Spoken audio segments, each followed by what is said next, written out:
Hi, everyone. This is Ellie at Microcosm.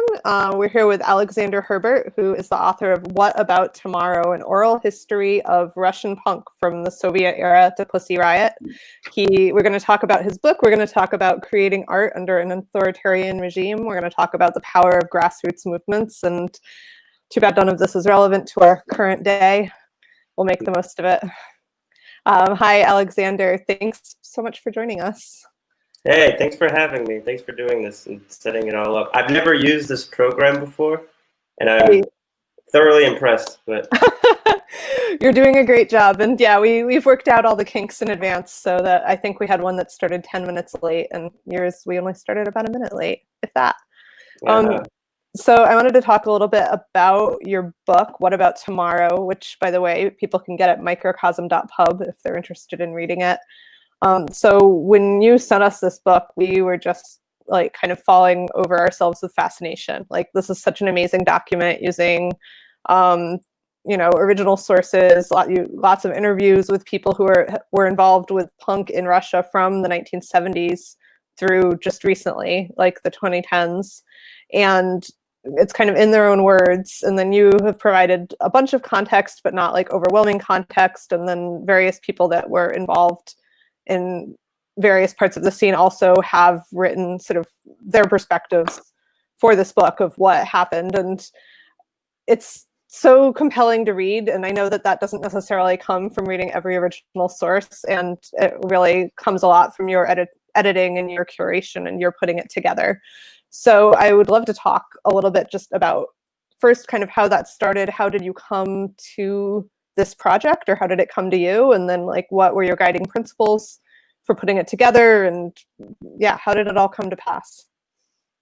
It's a good question. So I grew up and I still listen to punk rock. So the entire DIY ethos was, that's how my world operates, as DIY as possible.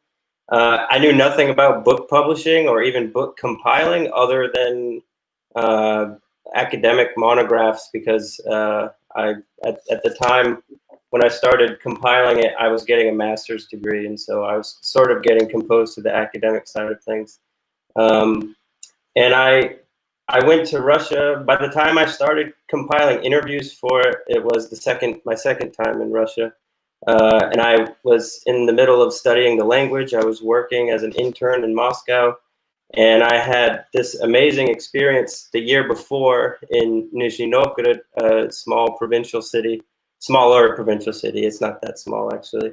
And I went to a DIY show that was in an abandoned warehouse. It had like the rafters from the ceiling were all decrepit, and there were nails sticking out from the walls and from the floorboard and everything. It was completely abandoned. The only power source was a cord that the people had snuck in from the building next door, and they plugged all the amps and all the adapters into that one extension.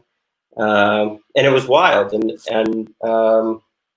this was 2012, so it was before Pussy Riot did their massive protest. So it was before the world really knew that Russia even had punk rock at all. And I didn't know at that time either. But as I was seeing this, I was amazed, because the energy of the whole thing was really pure and really raw, and it was largely undocumented. And so I felt like at that point I was witnessing something important for Russian youth culture, in particular that they had made and created and sustained these spaces, such as this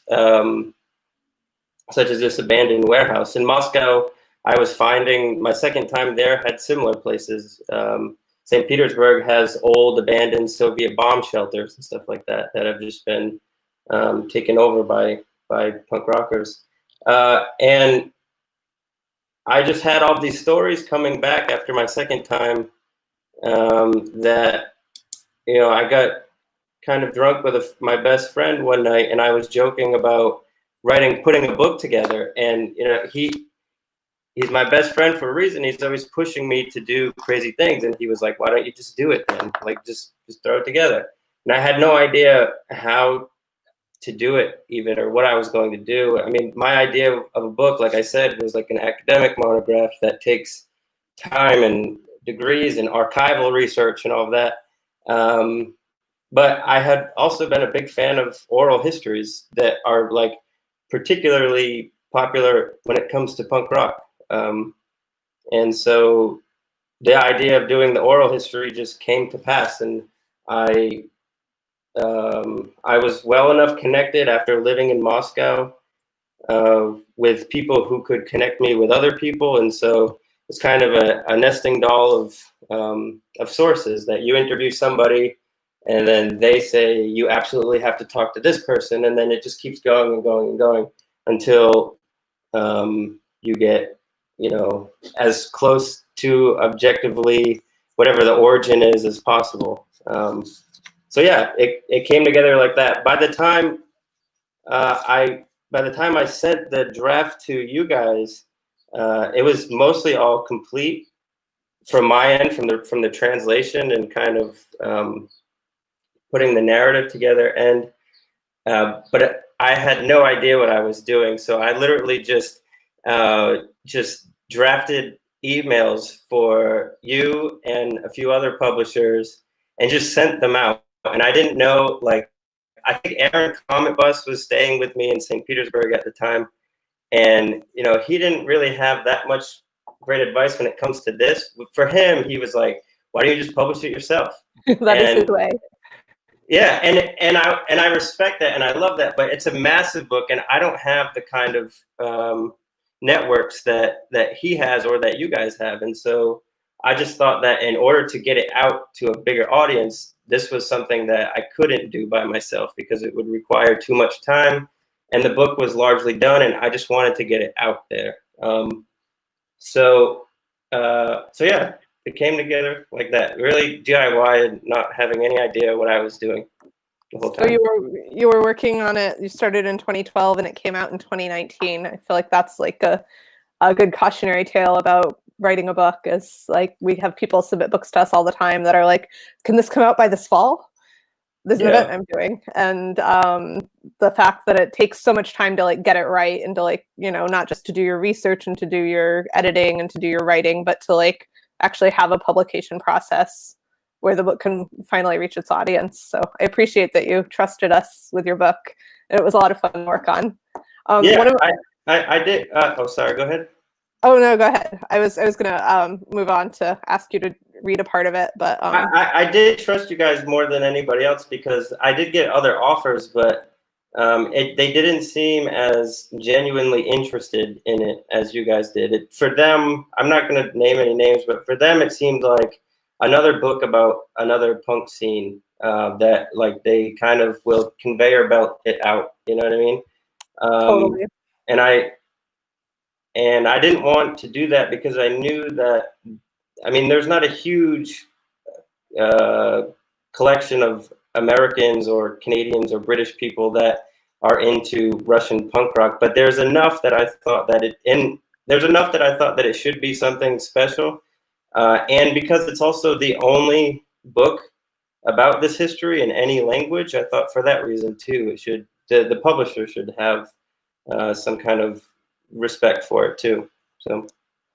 Well, we definitely, I mean, I think this would be a fascinating book at any time, but when you pitched it to us, it was like after the 2016 election, we were all definitely having a moment of like, holy crap, what is happening? And this like grassroots activism, and there was Charlottesville, and we'll get to that a little bit. For now, one of my favorite passages in the book is about the origin of punk in the Soviet Union in 1976. It's Ufa's story. Do you have the book? Would you mind reading that part to us? It's on page 17 at the very top. Yep. All right. So this is Yevgeny Ufit, who is actually more famous than probably anybody else in this book because he created the cinematographic school of necrorealism. So he did a lot of crazy films about really strange things. I don't know how else to describe it. Is there somewhere we can see those films? Or? Yeah, his most famous one is called Papa Dead Moroz is Dead or something like that. And you can see it on YouTube. It's free on YouTube. It's black and white. It's silent, I think. But it's creepy because black and white, sometimes if you know what you're doing, can be a creepier movie than in color.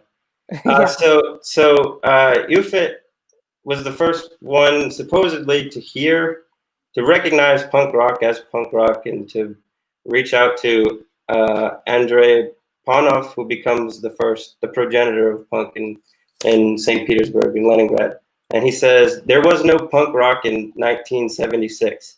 I met Andrei Svin Panov on the street, and we had a lot of common interests, primarily the grotesqueness of Soviet society, black humor, and provoking innocent bystanders.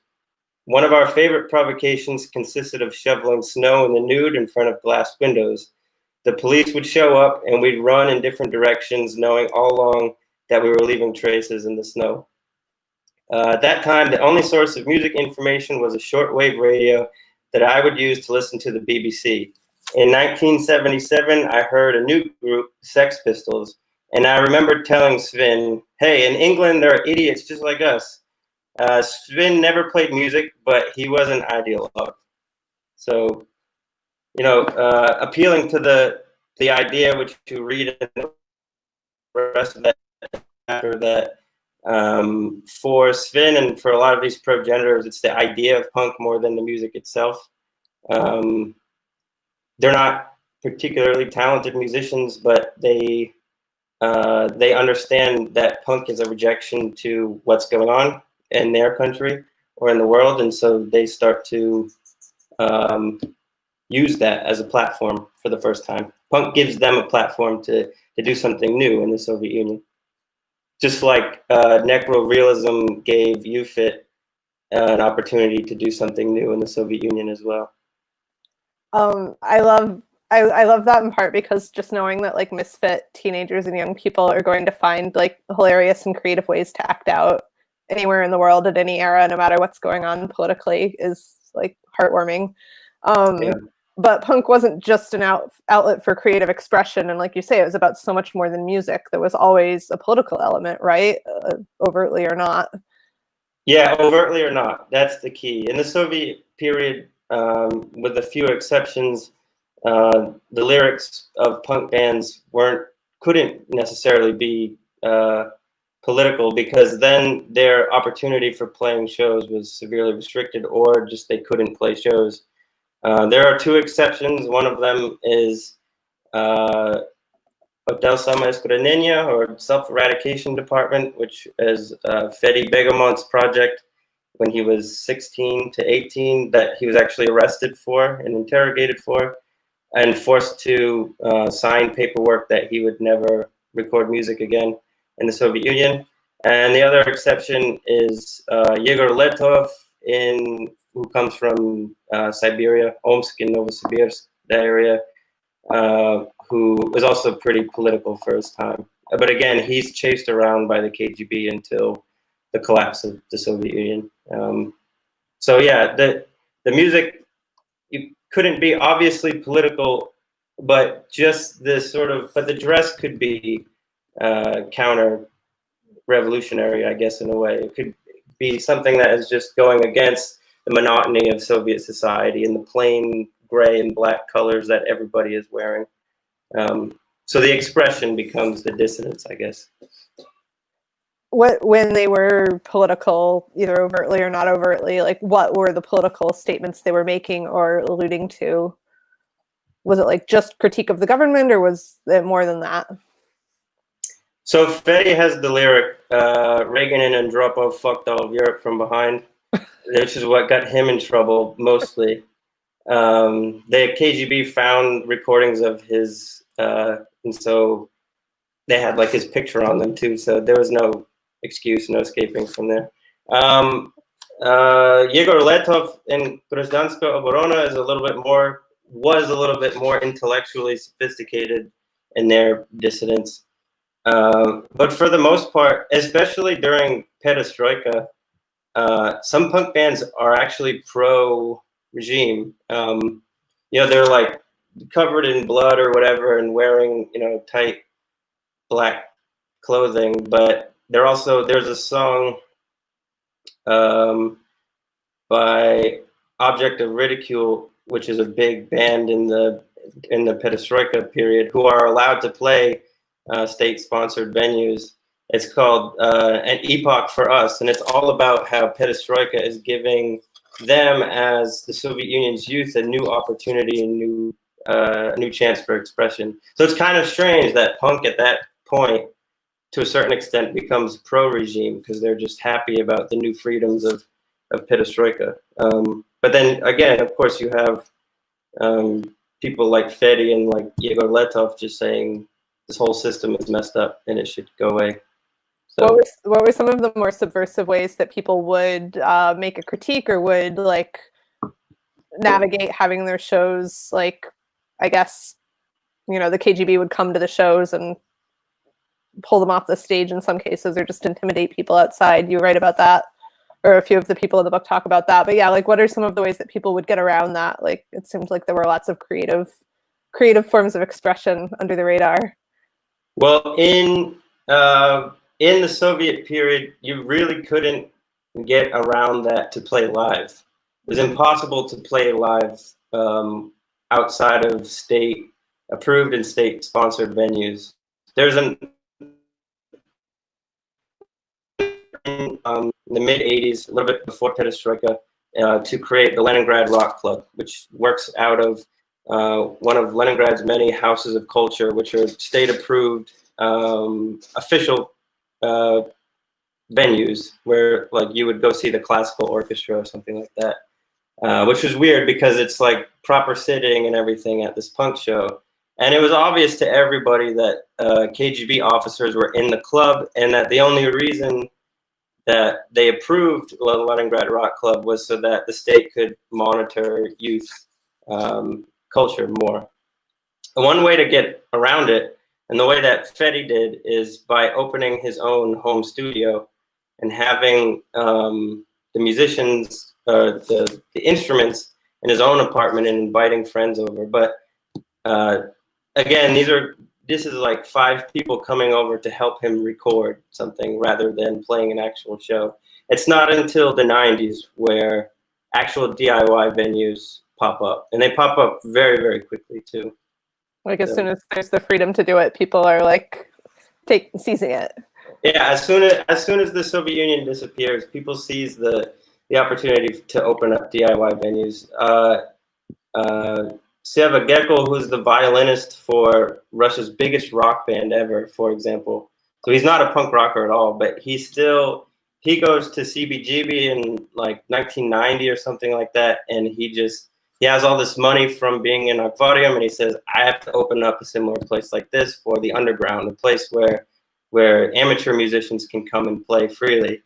You have in Moscow, apartment shows start where bands will invite 30 of their best friends or something like that, and they'll just play quietly in these apartments. But you have to keep in mind, like, Russian apartments in Moscow aren't like ours, where it's like 3 stories or whatever like that. These are like massive apartment complexes, sometimes even communal apartments where your neighbor is like across a little tiny hall from you. You share a shoe space with them or something like that. So those are really interesting. And there's a whole chapter about that group I call intelligentsia punk, because their lyrics are more existential, but also a little bit more profound in that they're critiquing the classic Russian intelligentsia who, for them in the 90s, they can blame on the past 10 years of Soviet and then Russian history. And for the most part, the provincial cities in this period in the 90s, they're still playing concerts in the houses of culture, but the government has divested all interest from the houses of culture. So at that point in the 90s, they kind of the houses of culture reemerge as like the local town theater where ballets happen and stuff like that, rather than a state monitored venue.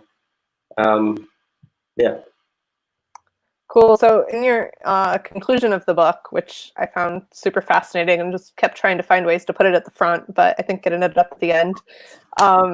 You write about in the 2017 alt-right riots in Charlottesville, which is a time that I keep thinking about this week especially. Yeah. But yeah, you write about seeing a photo in the news and discovering one of your childhood friends was participating was standing next to the guy that drove his car into the crowd and killed the woman. And that really inspired in a way. Can you talk about what that sparked in you that affected this book and kind of what we can learn from that?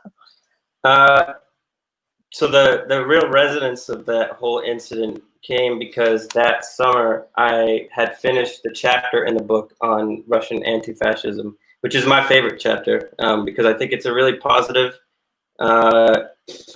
chapter, and it's kind of the climax of the entire narrative of Russian punk rock. This is when anti-fascists actually create spaces for anybody or anybody that isn't hateful.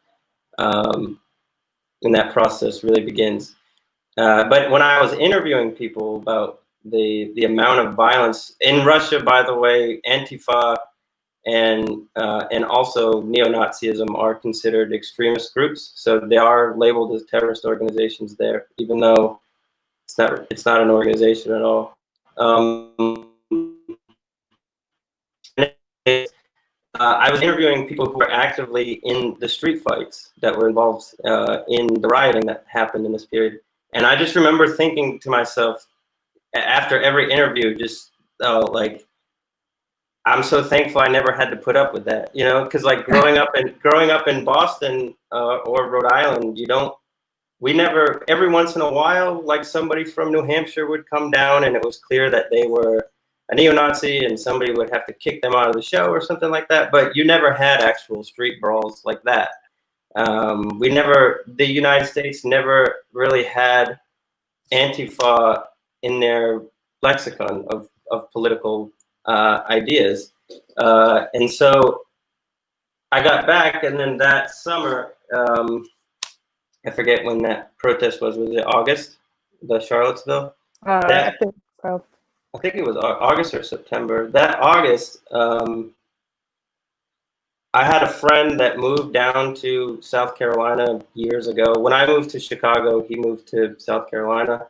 And he was a really bright kid. He was into anarchism, and he was the first communist that I knew in like middle school and stuff like that. So he was really into radical politics. But living in South Carolina after about 2 years, I noticed the stuff he was saying was getting progressively more bigoted. And so eventually at some point I just cut him off completely because, you know, I would get into debates with him on the phone and giving him the benefit of the doubt for a while because we grew up together. We were elementary school friends. But then after a while it became too much and I just told him, yeah, I'm not calling you back anymore. I mean, you're denying the Holocaust now, so I'm not putting up with that at all. So I didn't talk to him for about a year or 2 years. And then the Charlottesville happened, and then I saw him in that photo in the New York Times next to James Alex Fields. And I was shocked. And all of my friends that we all grew up with were all shocked. Everyone denounced him. His poor family got hate mail and stuff like that. And they were all reaching out to me and stuff.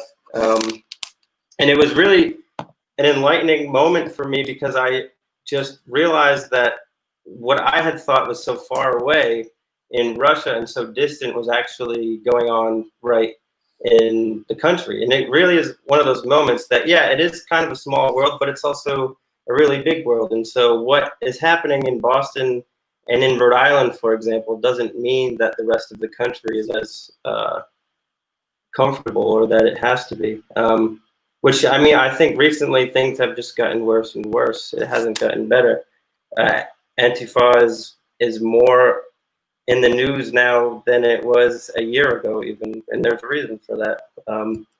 But yeah, so it seemed kind of like an appropriate time for me to write the conclusion because it was the conclusion in the sense that I was approaching this book from the beginning as a punk scene that is so distant from me because I grew up in the United States. I didn't know anything about Russia. But then it kind of, this whole incident kind of brought it back home for me. So yeah, it was Are kind there, of, go ahead. are there any lessons that we can learn from the sort of anti-fascist / fascist politics in Russia that you would advise us on here, either ways to deal with it, or like what to expect, or what pitfalls we are in danger of falling into that may have already happened over there? The one thing that I would say is that Russian anti-fascism at its height was highly organized. The de facto, I guess, leader of Moscow's Antifa, the only reason that he created the punk band that he was in was so that he could start a movement to kick neo-Nazis out of punk rock, and to mobilize working class youth from the suburbs of Moscow to these new movements. So it's not just anti-fascism, it's also animal rights advocacy and LGBTQ advocacy in Russia, that all these kids sort of become the front line of these progressive politics. And Russia itself, it doesn't really have a huge African or Black population, but it does have a huge Asian population. In being Asia, Uzbekistan, and the Baltics, and from the far. Hang on a second, my daughter came in. What's up? Hi. You gotta go put your dress How are on. you? I figured she would break in at some point. Do you have anything to say to the world? Is your reading almost over? Almost. Just a little ways left to go. Okay, give me a couple more minutes, okay? She's really bored. And so Russia is just as multicultural as the United States is. And what was really important for them is that you have a broad kind of rainbow coalition of many different types of people that are in it together. What is the status now of those groups and movements in Russia? Sorry, I'm distracted by the adorableness that just happened. I figured I did that on purpose because I'm not so cute, but I needed something cute in the background, you know. That was some good color to come in. Yeah, you're very black and white, and then a burst of pink. Yeah. So what is going on right now in Russia in terms of all of those politics and activism of those movements? Well, because Russia labeled anti-fascism as an extremist movement, a lot of people, including Pete, who is kind of the leader of this in Moscow, were forced out of Russia because they were essentially labeled as terrorists, and they had to be in forced exile. But there's still people that identify as anti-fascists. I think that they're a lot less militant than they were in the early 2000s. And some of them, I think, are more attracted now to the image of anti-fascism than the actual politics of it. So now it's really common to meet somebody who identifies as anti-fascist, but then they make homophobic jokes or something like that. And so I think the communal policing of that whole scene has fallen through since the early 2000s, which is sad, which is something that I think that, you know, American activists now have a lot to learn from too, is that these kind of ideologies and these movements aren't just momentary beliefs to maintain, but you actually have to live them in order to be them, or to identify as whatever that ideology is. And so that's one thing worth learning from the whole experience. What about their objectives? Like, has there been progress for LGBTQ rights and animal rights and like against racism and white nationalism? Like, despite the Antifa being banned there, like have these movements grown more popular?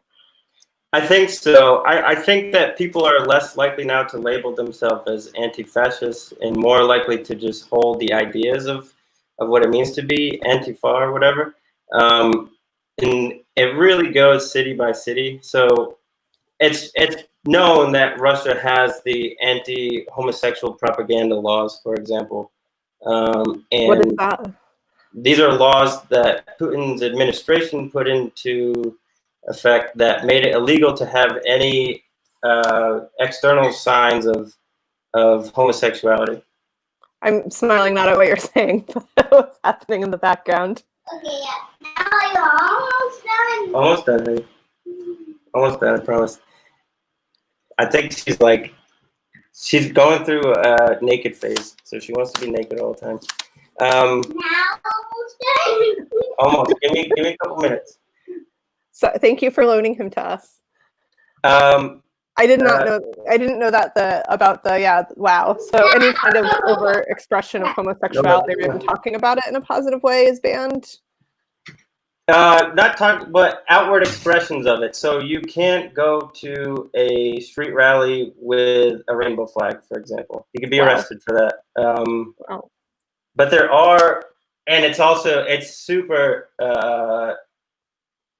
not applied evenly through the sexes either. So women, for example, can kiss on the street and hold hands, and nobody would stop them for that. But if men did that, then they would be stopped for that, and they'd be harassed. It's just culturally offensive for Russia still, for the majority of Russians.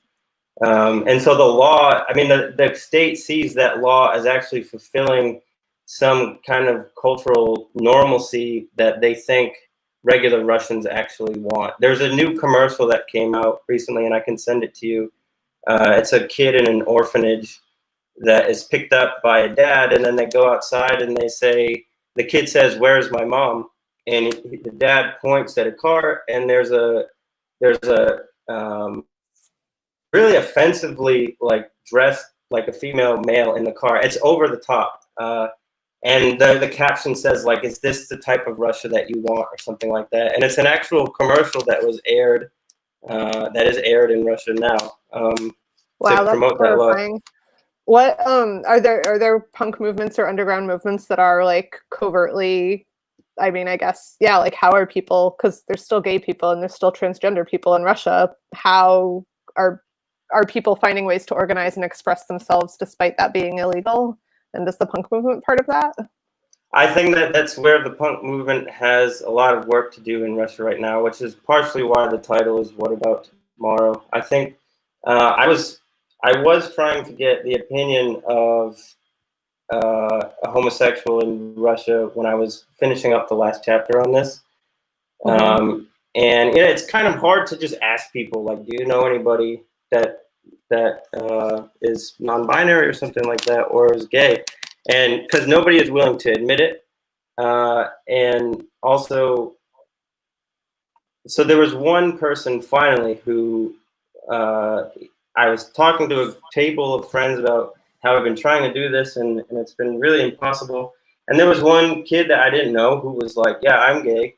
And I was like, "Oh, no way." Like, I didn't want to like isolate him by like making him feel special just because he's gay. But at the same time, I was really excited that I finally found somebody willing to talk. And so we set up the time for the interview, and I went and I started recording. And then in the middle of the first question, he just said, "Yeah, I'm not really gay." So he was like, for him, the whole thing was a joke, right? And he had carried that joke all the way to the point where like the tape recorder was playing. I was recording him. Was it a joke, or do you think he got cold feet? No, I think it was a joke. Oh, man. But he didn't see it. He didn't understand how offensive it was, how using somebody else's identity in that way is not right. For him, he was just like, when I explained it to him, he was like, "I understand. Like, I get it now, but I didn't at the time." There's that. There's still a lot of sexism in the Russian punk scene today. Not obvious, but it shows up in subtle ways, as easy as like if there's a band with a female or an all-female band or a female-fronted band, they might say that they don't like that band, and there's really no reason for them not to. It sounds just like the male equivalent of the band, but they'll just say, no, I don't like. So they get less coverage in the major zines and stuff like that. And we got into this a little bit during editorial on this book, because like you basically had tons of people talking about Pussy Riot and just basically being like, they're terrible, they're, you know, and I mean, it's funny because like the very first guys you talk about, like Ufit and Sven, like they didn't have musical talent. They were just like rising to the occasion of the moment. And it seems like that's what Pussy Riot was doing too, but the reception was much stronger internationally than locally. And it seemed like part of that was because of sexism and even internalized sexism by other women in the scene. In the punk scene, it was largely seen as, it wasn't even, they didn't even view them negatively. They just said, we don't know who these women are. They've never been to any of our shows, and they just sort of appeared, and they were claiming to be a punk band. And so nobody in the punk scene in Russia doubted the activism of Pussy Riot. They just doubted the punk label of Pussy Riot, except for a few who were willing to say their active dissidence is punk itself, and so therefore they can claim that title. It's not, no one's policing it. And I mean, we could talk more specifically about it, because I remember you said that all of the women in the book seem to be pushed to that chapter rather than throughout. And part of the reason why it was structured like that is because for each chapter, I did seek to speak with women that were involved in like the early Leningrad scene or something like that, but they all said negative things, or they didn't want to talk at all. They all said things that to us would take us back. No, I didn't play in a band because women don't play music, or something like that. Yeah, like, there are a few quotes like that in the book where I was like, oh man, that must have been a hard scene to be involved in for you. I had one interviewee tell me to go fuck myself, that there was no punk in the 1980s. And wow. Because her husband died from heroin overdose at that time, so she didn't want anything to do with it anymore. And so when I was compiling all the chapters, it's just the quotes by women just didn't seem to fit anywhere in the narrative. But with your help, you kind of made me realize that even that itself is important. Even getting that perspective of that unwillingness to talk, that unwillingness to bear witness to the whole thing, I think that was important itself. And I didn't think of that at the time, because at the time I was thinking more of like, let's tell the bigger narrative of like the germination, the rise, and then the sort of the plateauing of punk rock in Russia that has happened.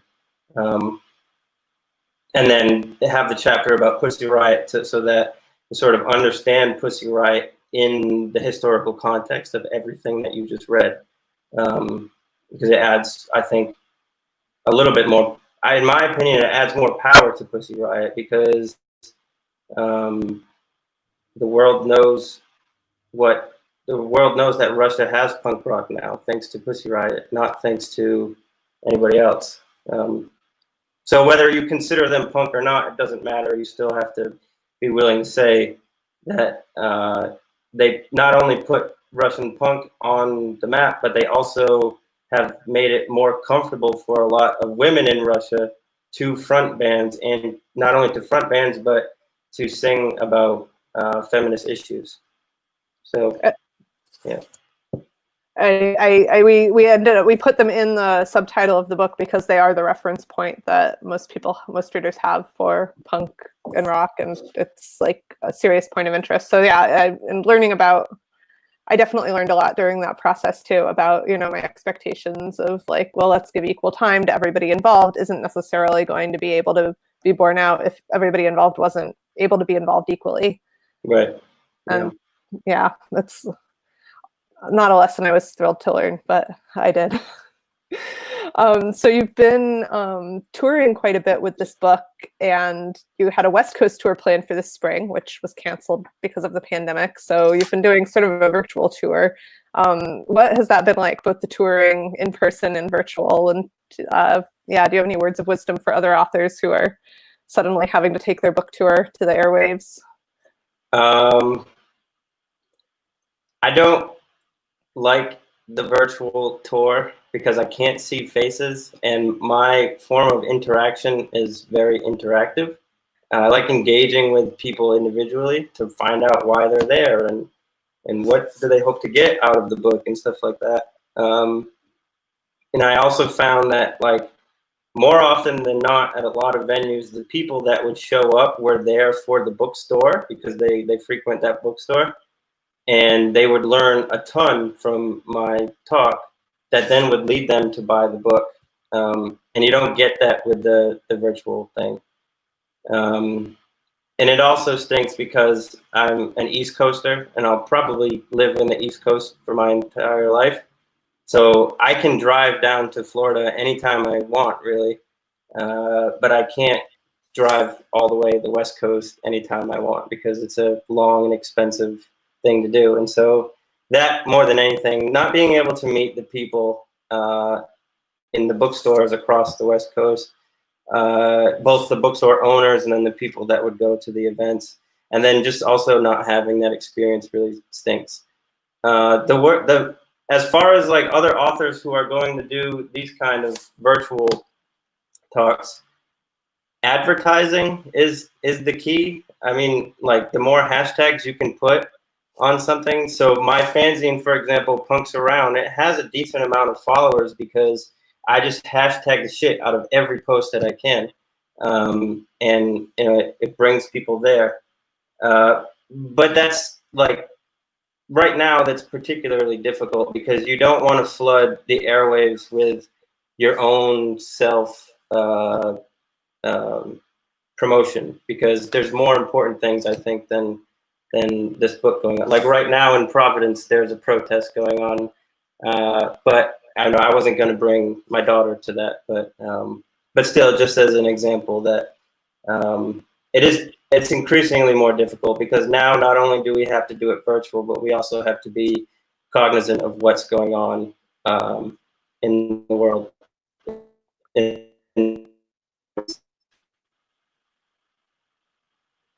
You've frozen up a bit. Are you still there? Yeah, I'm here. Can you hear me? Yeah, so when the book first came out, we shipped several boxes to you in Russia so you could do an event there. Can you tell us what happened with that? That was crazy. I knew it wouldn't work well. I knew it. I had a friend of mine tell me, oh, you should just ship a box there and it'll be fine. And I knew that the Russian post was not reliable, but I took her advice anyway. She spends a lot of time in Ukraine, and so I was like, but Ukraine and Russia are so much different.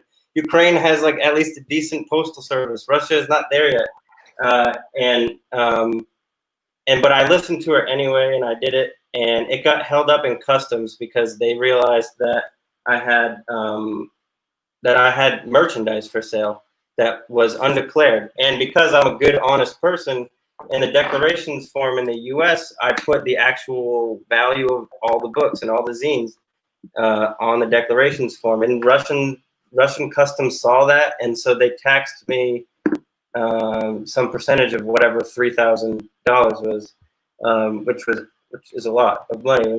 It ended up costing me around $1,000 just to get the box, because I had to hire a customs agent to fill out the paperwork. I had to itemize every item in the box, which, like, when I was packing the box, I was just thinking, oh, whatever, like, I'll just put zines and buttons and fucking stickers and who cares, like, not counting how many I was putting in there. And so that was bad too. They had to charge me extra for the buttons because they said I was importing metal. So that was another reason why I got caught up for a week. But it ended up getting caught up for 2 months. I had these events planned in Russia that almost done, honey. I had all these events in Russia planned for June that I had to push to July because I didn't have books to talk about. Yeah. But you got the books and you had the events. And what was the reception in Russia? Everybody loved it. The event in Moscow was actually on YouTube. You can watch that.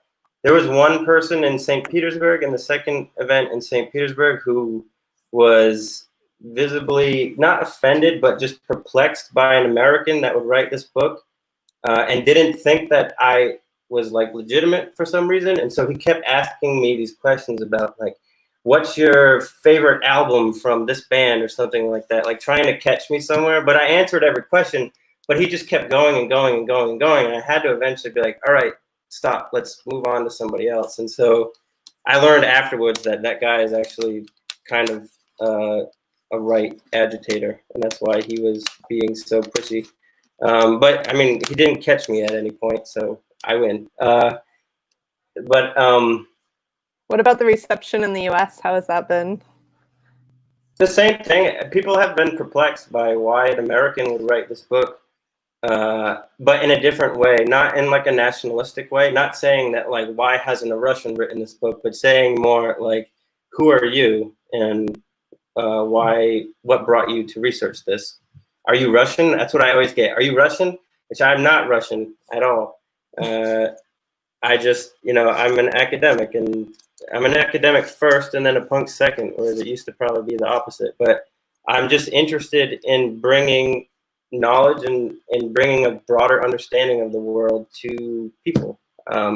I think that every American should be required at some point in their life to go somewhere else in the world just so that they get a different cultural perspective. And so if I can help convey cultural diversity and perspective, then I think I'm doing a good job. So that's, yeah. So you finished the book about 2 years ago. Have you learned anything about Russian punk or about politics, or has your perspective changed on anything since then? I know everyone who's written a book has some places where they look back and they're like, oh, if I was doing that now, I would do this differently. Like, what is that for you? Punk is dead in Russia now. All Russian punks are listening to techno music now. It's like a big thing. It's a huge thing now. I was in Russia last summer, and I'm telling you, I went to like 2 or 3 techno events that it was just kids in mohawks and leather jackets. All right, I'll be down in a minute, honey. And so, yeah, punk is dead in Russia. I mean, except for St. Petersburg and other places, but it's a lot quieter there now. I did myself a favor by putting a definite end date on the book. So the last chapter is, I think, to 2015. And so anything that's developed after that, I don't feel bad for not having there, because the book's end date is 2015. But yeah, so. Your next book can be techno, a history of techno in Russia. Just kidding. Yeah, I'm not doing that. I've like, yeah, I don't want to do another scene history, but it will be something. What are you working on next? Right now, I'm really focusing on my dissertation, of course, which I'm always focusing on. I'm almost done, baby. I'm focusing on my dissertation, which is the most important, which has been put on hold because of COVID. And also focusing on punks around, which the next issue was supposed to be POC punks, and like this was planned way before these protests happened, so it's lining up perfectly. And so I've gotten a lot more submissions in the past 2 weeks than I did, a month ago when I was soliciting submissions. And they're all very, very powerful pieces. So I'm really happy about that. And then, so because each issue of Punks Around is thematic, it has to do with a different theme about punk rock. At some point, I'll be able to have all of these punk themes in one place to sort of think about punk itself as a thing, as a counterculture that exists with all of these elements. And then, I have Punks Around as the primary sources for it all. And so working on that. The one after the POC issue is going to be non-cis punks. So if people want to submit to your zines, how do they do that? It's just punksaround@gmail.com, or you can find me on Instagram. It's just @punksaround. That's where I post things about the book and the zine, and sometimes, every once in a while, a photo of my daughter will be on there too. Usually frolicking in flowers or something like that. Well, my last question was going to be, what is your life like during quarantine? But I feel like your surroundings have answered that question for us. Yeah, we've been having a lot of fun. I'm a big fan of DC comics as opposed to Marvel, and so we play. Sometimes she's Superman, sometimes she's Supergirl, sometimes she's Green Lantern. But I'm always the bad guy, so we get to play that. I'm never a sidekick or anything. I'm always the bad guy. So Is that by your own choosing, or are you assigned that role? no, that's why she picked Superman. Oh, got it. Because like no matter who I am, she can just beat me up, and she does what she wants to do. So it's fun. That's how we have fun. Well, I'm going to tell people where to get your book, and then I'm going to ask you one more question. Okay. So This is Alexander Herbert. His book, What About Tomorrow? It's an oral history of punk in Russia from the Soviet era to Pussy Riot. And you can get it at microcosm.pub. And you can also get his Punks Around zines. I think you're up to number 7 or 8 or 9. I think you guys have up to 9. Yeah. Yeah, we have issues 1 through 9. So you can learn about punk all over the world from the pen of Alexander and the people who write in for him. My last question, I guess, just do you have any parting thoughts to share? No, I'm really sad that I couldn't go to Portland. I was really looking forward to Portland. But yeah, that's all. It's my only parting thought. Maybe it'll happen another time. We can hope. I'm sure it will happen another time, but it won't happen in the context of doing a book talk. It will just happen as a trip. Yeah, one more question. Hey, do you want to say anything to everybody? Do you want to say goodbye for us? Ready? And listen. You want to say something? Hi. Hi. We're just Just ending this meeting. The meeting is over, so your dad can come play with you. What are you going to play next? What do you want to play? What do you want to play when I'm all done? Are you going to be Superman? Superman? Yeah. Yeah. All right. And then what will your dad be? Who will I be?